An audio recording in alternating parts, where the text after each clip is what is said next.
में एक कथा आती है। जब कुरुक्षेत्र का युद्ध हो रहा था,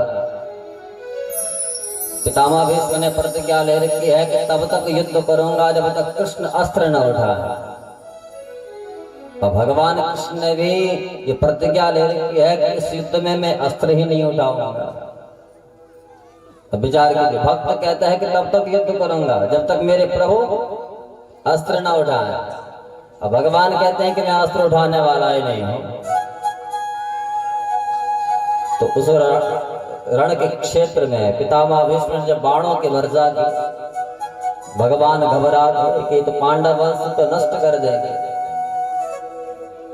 और जब ध्यान आया कि मेरे भक्त ने तो प्रतिज्ञा ले रखी है कि मैं तो तब तक लड़ता रहूंगा, तब तक बाण चलाता रहूंगा जब तक मेरा प्रभु अस्त्र न उठाए, तो तुरंत भगवान अपने आप को भूल गए। मैंने क्या प्रतिज्ञा कर रखी थी वो सब भूल गए, और केवल अपने भक्त की प्रतिज्ञा याद रही। और उस भक्त के मान को बढ़ाने के लिए भगवान ने रथ का पहिया उठा दिया। और जहां रथ का पहिया भगवान ने हाथ में उठाया, तो तुरंत पितामह भीष्म ने भी बाणों को भगवान के श्री चरणों में समर्पित कर दिया। कहा कि प्रभु, मैंने तो केवल ये प्रतिज्ञा ले रखी थी कि तभी तक लड़ूंगा जब तक अस्त्र आपके हाथ में ना आए। अब आपने पहिया उठा दिया, अब मैं लड़ने वाला नहीं। तो अपना मान भले टल जाए, पर भक्त का मान न टलते देखा। भगवान ने केवल उस समय वो रथ का पहिया अपने उस भक्त भीष्म को देख करके उठाया। अगर ये लड़ता रहा, मैं अस्त्र नहीं उठाऊंगा, दुनिया में लोग इसको कहेंगे कि कैसा प्रतिज्ञा करने वाला भीष्म था। तो इसलिए भगवान अपने आप को भूले उस भक्त के प्रेम को देखकर। तो प्रबल प्रेम के पाले पड़कर प्रभु को नियम बदलते देखा। अपना मान भले टल जाए, पर भक्त का मान न टलते देखा। जिसके केवल कृपा दृष्टि से सकल विश्व को पलते देखा, उसको गोकुल में माखन पर शासा बार मचलते देखा। भ्रकुट विलास करने पर,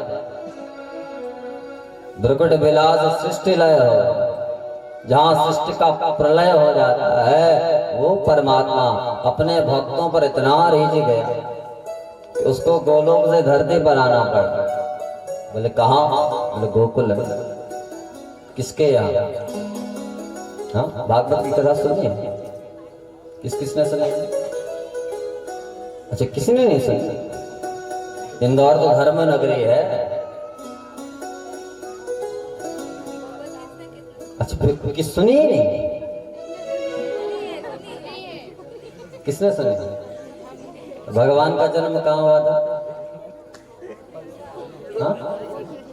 भगवान कृष्ण का जन्म कहाँ हुआ था? कहाँ? किसके यहाँ?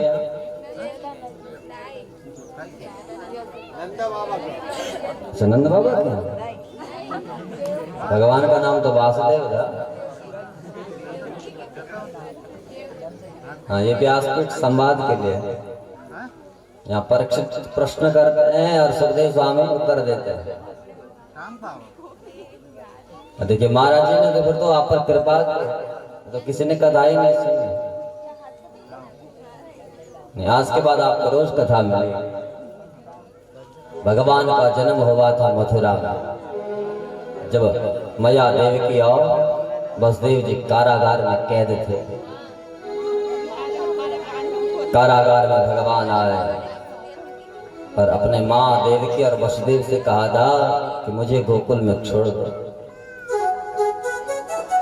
तो रात के अंधियारे में वसुदेव जी महाराज भगवान को गोकुल में छोड़ करके आए थे, नंद और यशोदा के।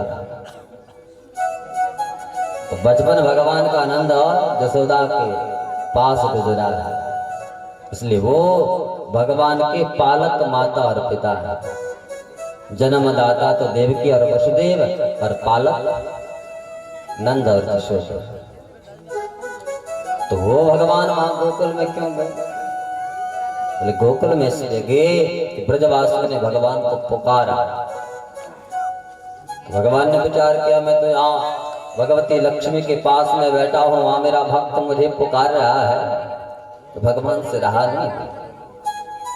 भगवान को गोलोक छोड़ना पड़ा, निज लोकम विहार, अपना लोक त्यागना पड़ा। ब्रज में आकर के ग्वाल के रूप में अवतरित होना पड़ा। उन गोपों के मध्य में जाकर के उनको प्रसन्न करने के लिए, उनको रिझाने के लिए भगवान ने माखन चोरी की लीला की। उसको माखन चोरी करने की क्या आवश्यकता थी? भृकुटी विलास सृष्टि लय हो, शंकर मात्र से जो सृष्टि को बनाता है, उसका पालन करता है, उसका संहार करता है, उसको वहां चोरी करने की क्या आवश्यकता है? केवल अपने भक्तों को रिझाने के, उनके मध्य में भगवान पीड़ा करना चाहता है। अरे उन्होंने वो सेवा त्याग दी जिनके चरण कमल कमला के, जिनके चरण कमल कमला के, करतल से न निकलते देखा, उनको ब्रज के कुंज गलन में कंटक पथ पर चलते देखा। जिन प्रभु के चरणों की सेवा भगवती कमला करते थे, कमला नाम भगवती लक्ष्मी का। माँ लक्ष्मी के हस्त कमलों में भगवान के चरण हैं और उनको भगवती लक्ष्मी दबाती थी। भगवान ने विचार किया यहाँ तो मैं ये चरण सेवा ले रहा, वहां मेरा भक्त नंगे पांव धरती पर चल रहा है, जहां कांटे हैं, कंकड़ हैं। भगवान ने वो सेवा भी त्यागा केवल अपने भक्त के। तो वो इतना दयालु है। हर एक वो भक्त है जिन भक्तों के लिए भगवान अपने वैभव को त्याग करके धरती पर आ रहे हैं। हर एक हम जैसे भक्त हैं यहाँ आकर के अपनी संस्कृति को, अपने भगवान को भूल बैठे, पाश्चात्य में ऐसे निमग्न हो गए। हमें तो ये भी पता नहीं है कि हमारे कितने पुराण हैं, कितने उपपुराण हैं, कितने शास्त्र हैं, सब भूल बैठे हैं। ये हमारी मूर्खता नहीं है। दुनिया हमारी संस्कृति को अपना रही है, लेकिन हम अपने भारतवर्ष में रह करके भी इन सब चीजों को भुला रहे हैं, और यही हमारे पतन का कारण है। आध्यात्म की शक्ति जीवन में बहुत मायने रखती है। आप कभी 10 घंटे भजन करके देखें, फिर आपको पता लगे। लेकिन हम करते नहीं हैं, लेकिन कहते जरूर है। आज स्थिति ये है, हम करेंगे कुछ नहीं। और जैसे यहाँ एक पांडाल बना है, तो कई आपको ऐसे मिलेंगे करेंगे कुछ नहीं।